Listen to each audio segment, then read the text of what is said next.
ప్రభునందు ప్రియమైన దేవుని బిడ్డలారా, ఈ ఉదయకాల సమయంలో దేవుని అనుదిన వాగ్దాన ఈ పరిచర్య ద్వారా మరి ఒకసారి మిమ్మల్ని కలుసుకోవడానికి దేవుడు నాకు అనుగ్రహించిన ఈ గొప్ప ఈ భాగ్యాన్ని బట్టి మొదటిగా దేవాది దేవునికి ఎంతగానో కృతజ్ఞతాస్తుతులు చెల్లించినాను. మరి ప్రాముఖ్యంగా ఈ అనుదిన ఈ వాగ్దాన ఈ పరిచర్యను వీక్షిస్తున్న ఆత్మీయులకు మీ అందరికీ ప్రభువైన యేసుక్రీస్తు నామములో శుభాభివందనాలు తెలియజేస్తూ ఉన్నానండి. దేవునికి స్తోత్రం. హల్లెలూయా, హల్లెలూయా. ప్రియమైన దేవుని బిడ్డలారా, ఈ ఉదయకాల సమయంలో దేవుడు మీకు ఇచ్చిన వాగ్దాన వాక్య భాగము యెషయా గ్రంథము 35వ అధ్యాయము 2వ వచనమే అన్నది. ఆ వాగ్దాన వాక్య భాగాన్ని మీ కొరకు నేను చదువుచి ఉన్నాను.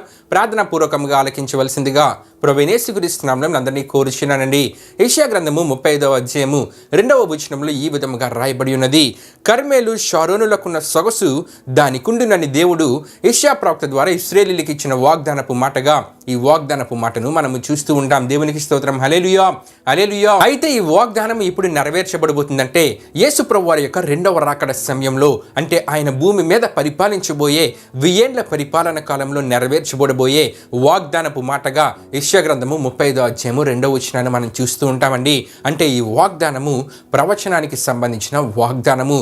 ఈ అద్భుత సత్యము మనకి ఎలా తెలియజేయబడుతుందంటే యెషయా గ్రంథము 35వ అధ్యాయము 4వ వచనాన్ని మనం చదువుతూ ఉన్నప్పుడు అక్కడ మనం చూస్తూ ఉంటాం.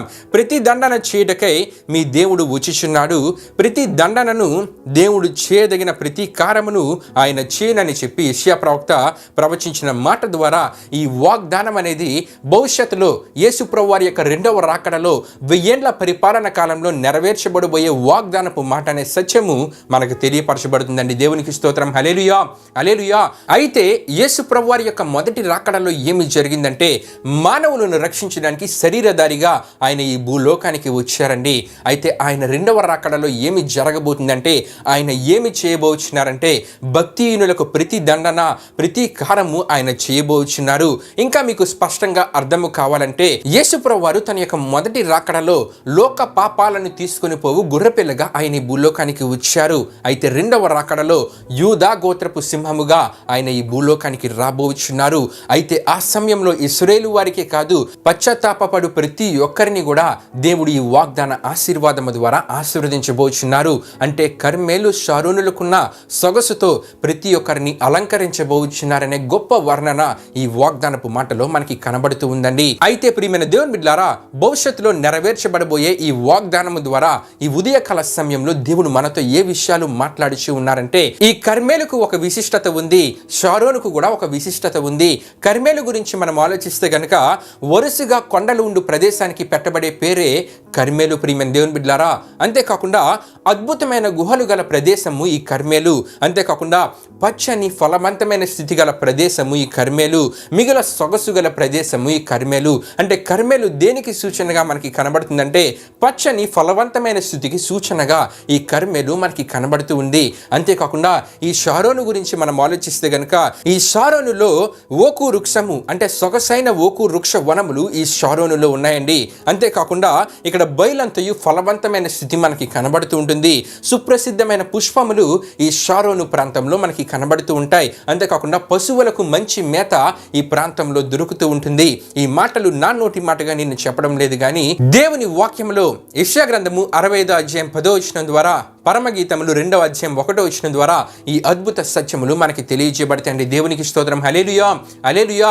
అంటే కర్మెలు షారోను దేనికి సూచనగా మనకి కనబడుతూ ఉన్నాయంటే పచ్చని ఫలవంతమైన స్థితికి అభివృద్ధికి సూచనగా మనకి కనబడుతూ ఉన్నాయి.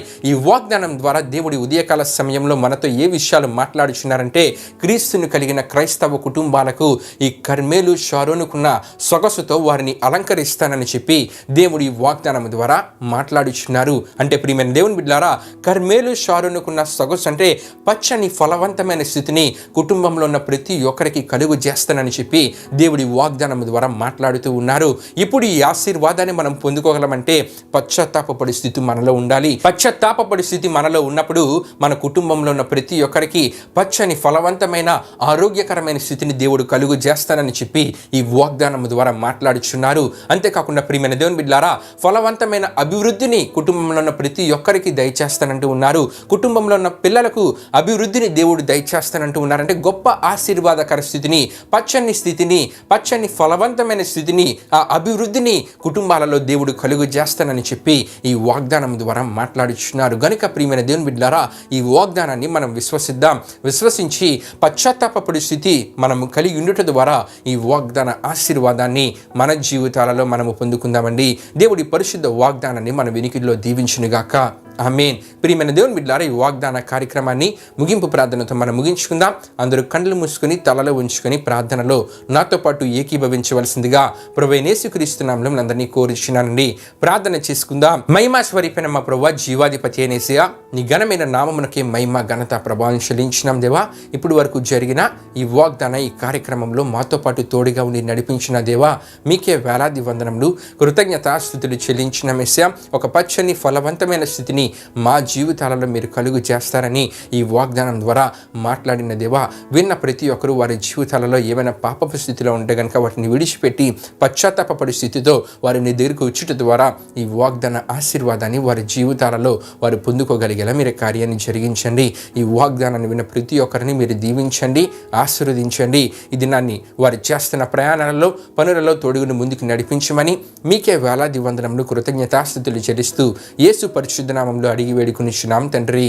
ఆమేన్. యేసు రక్తమే జయం, ప్రవేశ రక్తమే జయం, ప్రవేశ రక్తము సంపూర్ణమైన విజయం, అపవాది క్రియలకనంతా నాశనము కలుగునుగాక.